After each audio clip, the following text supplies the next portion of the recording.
Novel ایک امید ہو تم، رائٹر روبینہ احمد، قسط نمبر 10۔ وہ ایک بھرپور نظر نوشین کے چہرے پر ڈال کر آہستہ قدموں سے آگے بڑھا تو نوشین کو نہ چاہتے ہوئے ایک طرف ہو کر اسے راستہ دینا پڑا۔ بابا جانا کب ہے فلائٹ؟ وہ دھیمی لہجے میں بولا اور الجھن اس کے چہرے سے واضح تھی۔ کل صبح 11 بجے، شفیق نے گلا تر کر کے مشکل جواب دیا۔ کل صبح اتنی جلدی؟ نوید کے سر پہ ایک اور دھماکہ ہوا۔ میرا مطلب ہے اتنی جلدی جانا تھا تو آپ لوگ مجھے پہلے بتا دیتے۔ وہ بے بسی سے شفیق کا منہ دیکھ کر بولا۔ میں نے خود جانا تھا، تمہیں بیچنے کا کوئی ارادہ نہیں تھا، بس اس لیے نہیں بتایا۔ شفیق نے نظریں چرا کر اپنی گھبراہٹ چھپاتے ہوئے کہا، جبکہ نوشین ابھی بھی پتھر بنی بے یقینی سے نوید کو دیکھ رہی تھی۔ کتنے دن کے لیے جانا ہے؟ پیچھے مڑتے ہوئے اسے اچانک یاد آیا تو اس نے ماتھے پر بل ڈال کر پوچھا۔ 15 دن کے لیے، شفیق نے بہت آرام سے کہا۔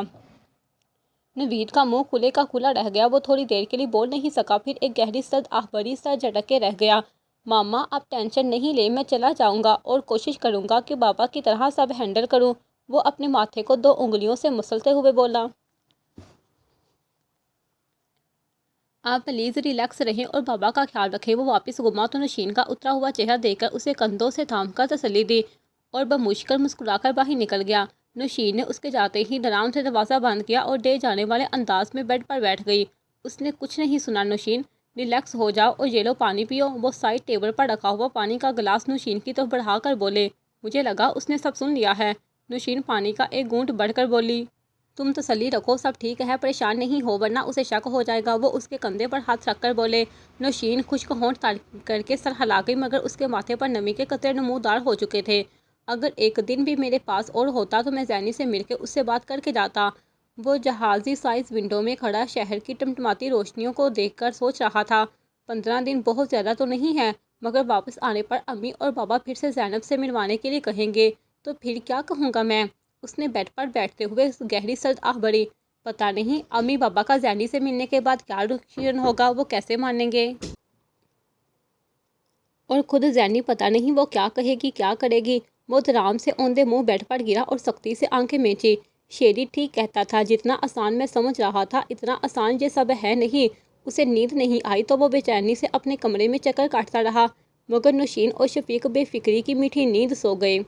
امی اب آپ کچھ ریسٹ کریں اور اس کے بعد ہم ضروری پیکنگ کریں گے۔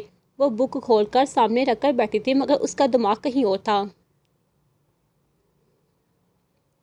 وہ اپنے نئے گھر کی سیٹنگ سوچ کر دھیما دھیما سا مسکرا رہی تھی۔ اس کی آنکھیں خوشی سے جگمگا رہی تھی۔ وہ خوش تھی، بہت زیادہ خوش۔ آج کل اس کے چہرے پر اداسی اور پریشانی بھولے سے بھی نظر نہیں آ رہی تھی اور فاطمہ اسے دیکھ کر جی اٹھتی تھی۔ بیٹا گھر بہت بڑا ہوگا کیا؟ ہمارے پاس ضرورت کا سامان تو ہے، اور بھی لینا پڑے گا کیا؟ فاطمہ پتہ نہیں کون سا نقشہ آنکھوں میں بسائے لا علمی سے پوچھ رہی تھی۔ نہیں امی، بہت بڑا تو نہیں ہوگا، مگر بہت خوبصورت اپارٹمنٹ ہوگا، ہم دونوں کے لیے کافی ہوگا، اور کوئی سامان نہیں لینا پڑے گا، اپارٹمنٹ فرنشڈ ہوگا۔ وہ معصوم چہرے پر پیاری سی مسکراہٹ سجا کر بولی۔ کیا ہوگا؟ فاطمہ نے ناسمجھی سے اس کی طرف دیکھ کر پوچھا۔ امی میرا مطلب ہے وہ گھر پہلے سے سیٹ ہوگا، سارا سامان موجود ہوگا وہاں۔ وہ اپنے ماتھے پر ہاتھ مارتے ہوئے بولی۔ تم نے آفس کب جانا ہے؟ فاطمہ کچھ دیر چپ رہنے کے بعد بولی۔ امی 1 تاریخ کو جانا ہے، 5 دن بعد۔ تو بیٹا تمہاری پڑھائی کا تو بہت حرج ہوگا۔ فاطمہ کو اب فکر لاحق ہوئی تھی۔ نہیں امی، کوئی حرج نہیں ہوگا، میں آفس سے واپس آنے کے بعد 2-4 گھنٹے پڑھ لیا کروں گی، اور جب ایگزامز ہوں گے تو میں آفس سے چھٹی کر کے اچھی طرح تیاری کر لوں گی۔ وہ بہت بے فکری سے بول رہی تھی اور فاطمہ کو بھی بے فکر رہنے کا کہہ رہی تھی۔ وہ پڑھائی میں اتنی تیز تھی کہ بہت کم وقت پڑھ کر بھی بہت اچھے مارکس لے سکتی تھی۔ زینب کیا سمرہ بھی تمہارے ساتھ آفس جائے گی؟ نہیں امی، وہ نہیں جائے گی، وہ بس پڑھائی کرے گی۔ اس کے بابا کی ٹیکسٹائل ملز ہیں، اسے جاب کرنے کی ضرورت نہیں ہے۔ وہ پڑھائی مکمل کرنے کے بعد اپنے بابا کے آفس جایا کرے گی، وہ مسکراتے ہوئے بتا رہی تھی۔ چلو اللہ سمرہ کے بھی نصیب اچھے کرے، بہت اچھی بچی ہے، اور اللہ اس کے بابا کو صحت دے۔ فاطمہ سمرہ کو خوش دلی سے دعا دے رہی تھی۔ دروازہ کھولنے پر زینی کو حیرت کا ایک شدید جھٹکا لگا۔ وہ آج کئی مہینوں بعد اس کے سامنے شفیق احمد کھڑا تھا۔ وہ اتنی حیران تھی، شفیق کا غصہ اور اس کے چہرے کے بدلے ہوئے تاثرات نہیں سمجھ سکی۔ وہ سمجھ بھی کیسے سکتی تھی؟ اس نے آج تک شفیق احمد کو ہمیشہ ایسا ہی دیکھا تھا، غصے والا، سخت مزاج۔ اس نے کبھی اس کے پر نرمی یا مسکراہٹ نہیں دیکھی تھی۔ ماموں آپ